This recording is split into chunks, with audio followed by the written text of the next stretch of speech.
Hello दोस्तों, welcome. इस video में हम क्लास 10th मैथ्स के चैप्टर नंबर 6 त्रिभुज की एक बहुत इंपॉर्टेंट प्रमेय करेंगे, प्रमेय 6.6। तो ये प्रमेय क्या कहती है, देखिए। हमें इसमें गिवन है कि ये जो दोनों त्रिभुज हैं आपस में सिमिलर हैं, यानी समरूप हैं, और हमें ये सिद्ध करना है कि जो इसका क्षेत्रफल है और इसका क्षेत्रफल, अगर हम इसका अनुपात निकालेंगे तो वो इनकी भुजाओं के, संगत भुजाओं के अनुपात के वर्ग के बराबर होगा। बेसिकली हमें ये प्रूव करना है area A B C upon area P Q R बराबर जो इनकी संगत भुजाएं हैं, यानी A B upon P Q इसका वर्ग बराबर B C upon Q R इसका वर्ग बराबर C A upon R P इसका वर्ग। ठीक है ना। तो बेसिकली यहां पे ये कहना क्या चाह रहे हैं, सपोज दैट आपके पास एक त्रिभुज ये है और एक दूसरा त्रिभुज ये है। ये आपको पहले से ही गिवन है कि ये त्रिभुज नंबर 1 और त्रिभुज नंबर 2 आपस में समरूप हैं, सिमिलर हैं। अच्छा, इसकी ये जो भुजा है ये 3 सेंटीमीटर है और इसकी ये भुजा 5 सेंटीमीटर है। तो अगर क्वेश्चन इस तरह से है कि इनके एरिया का अनुपात निकालो, यानी इनके क्षेत्रफल का अनुपात निकालो, तो आप सिंपली करोगे इसका एरिया अपॉन इसका एरिया बराबर क्या होगा।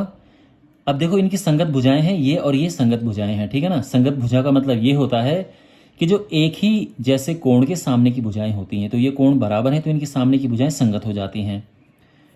तो इनका जो अनुपात निकालेंगे इसका वर्ग करना पड़ेगा और ये हो जाएगा 9/25। तो जो इसका अनुपात आ जाएगा 9:25 आ जाएगा इनके क्षेत्रफलों का अनुपात, इनके एरिया का अनुपात। ये बात समझ आ गई। तो यही चीज़ हमें यहाँ प्रूव करनी है इस तरह से कि जो इनके एरिया का अनुपात है सचमुच क्या वो इनकी भुजाओं के अनुपात के वर्ग के बराबर होता है। तो आई होप आपको बेस समझ आ गया होगा कि हमें क्या प्रूव करना है। अब इसे प्रूव करने के लिए हम यहाँ पे परपेंडिकुलर ड्रॉ करेंगे। तो लंब हम यहाँ से ड्रॉ करेंगे। तो ए से हमने यहाँ पे लंब डाला, ये हो गया, और ऐसे हमने यहाँ पे लंब डाला। और आप जानते हैं कि जो परपेंडिकुलर होता है, लंब जो होता है वो 90 डिग्री पे पड़ता है। और क्यों हमने ऐसा किया है, ये डी ले लेते हैं, ये एम ले लेते हैं। ठीक है ना। और ऐसा हमने क्यों किया है, लंब हमने क्यों डाला यहाँ पे, क्योंकि जो एरिया होता है, देखो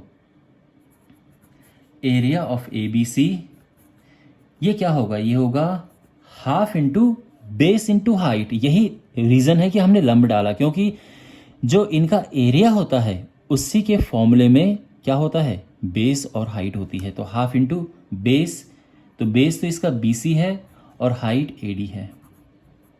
ठीक है। अगर हम इसके एरिया की बात करेंगे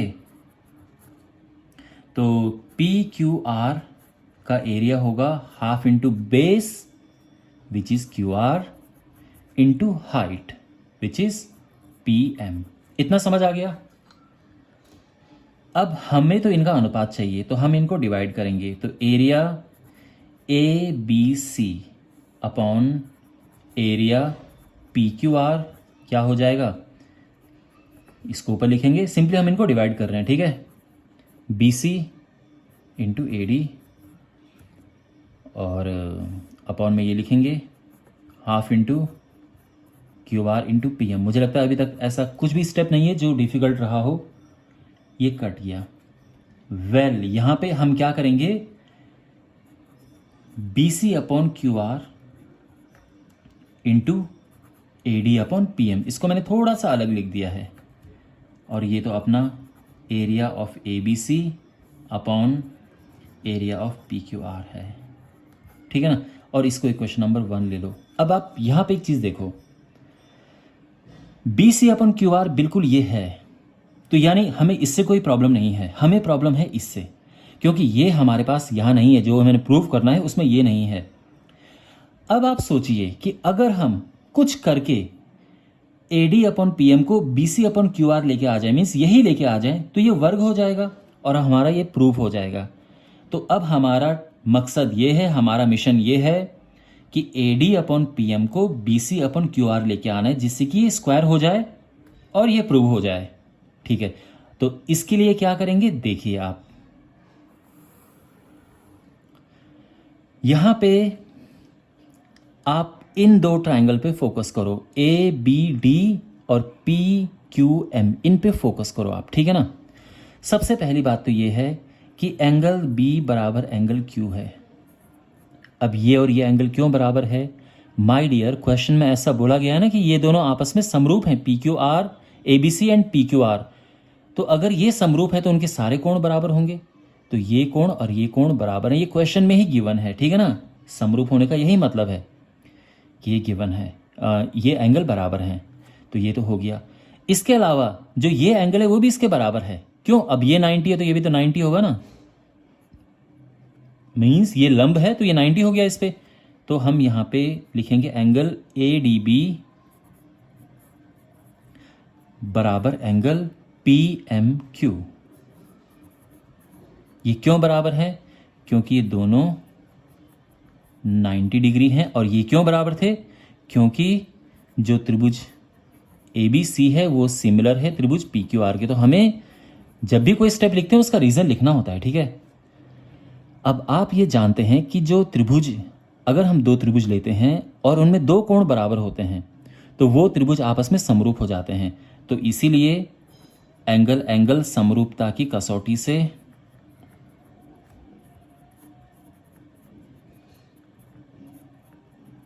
क्या होगा? ट्राइंगल ए डी बी ये सिमिलर हो जाएगा, समरूप हो जाएगा ट्राइंगल पी एम क्यू के। इतना समझ आ गया। अब इनके सिमिलर होने से हमें फायदा क्या हुआ? हमें फायदा ये हुआ कि हम यहां पर ये लिख सकते हैं A B upon therefore A B upon P Q is equal to A D upon P M, ठीक है ना। और ये हो गया इक्वेशन नंबर 2। अब आप कहोगे कि सर ये कहां से आ गया यहां पे? तो बिल्कुल ये होता है माय डियर। मैं आपको बताता हूं, त्रिभुज ए बी सी सिमिलर है त्रिभुज पी क्यू आर के, ठीक है ना। ये है चूंकि ये दोनों आपस में समरूप हैं। तो आपको पता है कि जब ट्रायंगल समरूप होते हैं तो उनमें क्या होता है? उनमें A B upon P Q बराबर, यानी इनकी संगत भुजाओं का अनुपात बराबर होता है। तो this upon this is equal to this upon this is equal to this upon this, ठीक है ना। इसको इक्वेशन नंबर 3 ले लो। तो ये बिल्कुल होता है जब दो ट्रायंगल समरूप होते हैं, तो ये होता है, ठीक है। आई होप इसमें भी आपको कोई प्रॉब्लम नहीं होगी। आपने अगर ये चैप्टर आप अच्छे से पढ़ रहे हैं तो आपको इस प्रॉपर्टी के बारे में पता होगा कि जब दो त्रिभुज आपस में समरूप होते हैं तो उनकी संगत भुजाओं का अनुपात बराबर होता है, भुजाएं समानुपाती होती हैं, ठीक है ना। तो ये तो क्लियर है। अब एक चीज यहां पे नोटिस करो, ये जो A B upon P Q है, A B upon P Q, क्या हम इसकी जगह पे B C upon Q R लिख सकते हैं? बिल्कुल लिख सकते हैं, क्योंकि ये दोनों बराबर है ना। तो यहां पे हम लिखेंगे समीकरण 2 और 3 से। तो इन दोनों समीकरणों से क्या होगा देखो, यहां पे जो A D upon P M है, ये जो है A B upon P Q है ना, और जो A B upon P Q है वो किसके बराबर है? B C upon Q R के बराबर है। तो हो गया ना A D upon P M बराबर B C upon Q R. जो मैं कह रहा था कि बस अगर ये यही मिल जाए तो यहां पे स्क्वायर हो जाएगा। तो हो गया, इसको नाम दे दो समीकरण नंबर 4 का। तो अब हम लिखेंगे समीकरण 1 और 4 से। तो अब हमने इसे और इसे लेना है। तो देखो सिंपल सी बात यह है कि हम A D upon P M की जगह पे रख देंगे B C upon Q R. Okay, तो ये हो जाएगा area A B C upon area P Q R. तो ये है B C upon Q R into जो A D upon P M है उसकी जगह पे भी B C upon Q R हम लिखेंगे, और इससे ये मिल जाएगा B C upon Q R इसका स्क्वायर। अंडरस्टैंड? तो आ गया ना B C upon Q R का स्क्वायर, बिल्कुल। अब दूसरी बात यहां पे देखो, B C upon Q R A B upon P Q के बराबर भी है, तो हम इसकी जगह पे ये भी लिख सकते हैं, तो बिल्कुल लिख सकते हैं। साथ ही ये ए सी अपन पी आर के बराबर भी है, तो हम ये भी लिख सकते हैं। अब ए सी लिखो या सी ए लिखो, बात एक ही है। ओके, तो यहाँ पे अगर यहाँ पे हम इसको एक काम करते हैं, क्वेश्चन नंबर 5 नाम दे देते हैं। और अब देखो 5 और 3 से, तो समीकरण 3 और 5 से, तो ये हो जाएगा area A B C upon area P Q R बराबर, तो यहाँ पे B C upon Q R की जगह पे मैं क्या लिख रहा हूँ, A B upon P Q.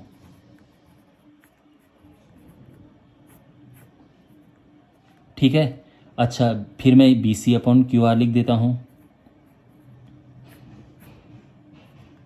और साथ में इसकी जगह पे हम ये भी लिख सकते हैं बी सी अपॉन, नहीं ये तो लिख दिया हमने, ये ए सी अपॉन पी आर। इसको थोड़ा पलट के मैं लिख रहा हूँ, ठीक है ना, सी ए अपॉन आर पी। और ये हमारा आंसर आ गया है। आप चाहो तो यहाँ पे भी आप सी ए अपॉन आर पी लिख सकते थे, ठीक है ना। तो आप चाहो तो यहाँ पे ये सी ए कर दो और ये आर पी कर दो, बात एक ही, ताकि बिल्कुल एक जैसा लगे हमें, बाकी ऐसी कोई प्रॉब्लम नहीं है। वेल, तो ये हमारा रिजल्ट आ गया है, और आई होप आपको ये पूरा प्रोसेस अच्छे से समझ आया होगा। बहुत प्रॉपर वे में मैंने आपको कराया है, जिससे कि आपको ये समझने में बहुत आसानी रहे। कोई भी डाउट हो फिर भी पूछना कमेंट बॉक्स में। चैनल को सब्सक्राइब करें और वीडियो को अपने क्लासमेट्स के साथ में ज़रूर शेयर करें। मिलते हैं अगले वीडियो में। Take care.